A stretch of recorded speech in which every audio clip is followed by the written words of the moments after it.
না না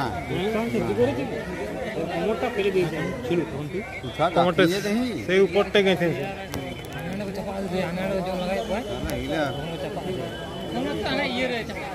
আরে অত বড় রডটা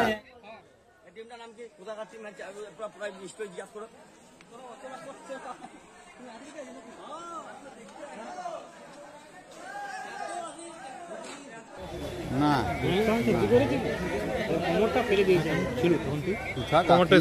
সেই উপরটা গেছে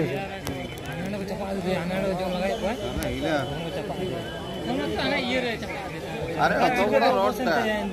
হ্যাঁ পুরা জিআইয়ের মা হ্যাঁ জিপ ওঠে না ইয়ো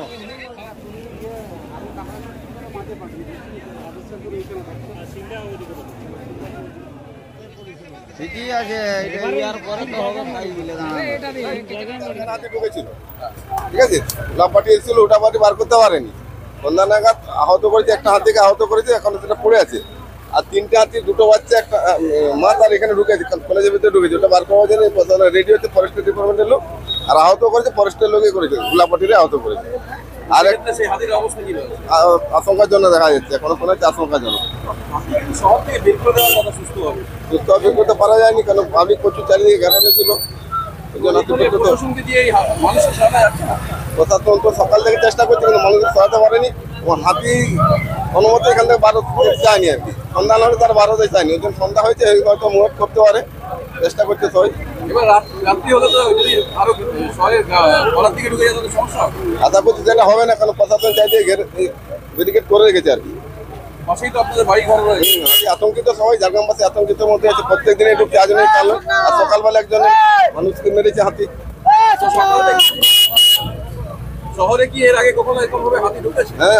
এর থেকে 15 দিন আগে ঢুকেছে রামলাল বলে একটা হাতি ঢুকেছিল রাতে ঝাড়গ্রামে রাজ কলেজের সংলগ্ন এলাকায় মন্ত্রী মহাশয়া ওনার বাড়ির সামনাসামনি ঢুকে একটা সবর জাতির লোককে সে মারাও যায় মেরেও দেয় মারার পরে সেখানে হুলা টিম দিয়ে হাতিটাকে বের করানোর চেষ্টা করে তিনটে হাতি না তিনটে ছিল দুটোকে বের করে একটা ছিলই সেই হাতিটিকে আবার মানে হুলাপাটিকে অপ্রশিক্ষিত হুলাপাটি বাইরের থেকে নিয়ে এসে তাদেরকে সারাদিন উত্তক্ত করে তাকে আবার শেষমেশ শোনা যাচ্ছে মারাও গেছে হাতিটা কিভাবে তাহলে এই যে মারা গেছে তাকে গরম রড তার পিঠে ঢুকিয়ে দিয়ে অন্তঃসত্ত্বা হাতিটিকে মানে মেরে ফেলে কারা ঢুকিয়েছে গরম রড এটা ওই সেখানকার যারা অপ্রশিক্ষিত হুলাপাটি সেখানে তো সবাই ছিল বন দপ্তর ছিল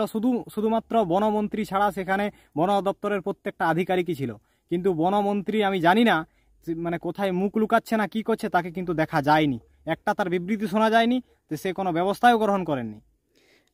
এই যে এখানে এত প্রশিক্ষণযুক্ত মানুষ যারা কাজ করতো তাদেরকে কেন নিয়োগ করা হয়? প্রশিক্ষণটা কোথায় প্রশিক্ষণ মানুষ যারা তাদেরকে কাজে লাগানো হচ্ছে না এখান থেকে বাইরের মানুষ নিয়ে এসে পূর্বের মানুষ নিয়ে এসে এখানে বন সহায়কের টাকার বিনিময়ে আমাদের বনমন্ত্রী এটা সবাই জানে সেখানে নিয়োগ করে রেখেছে এবং আমাদের স্থানীয় ছেলে যারা হাতিকে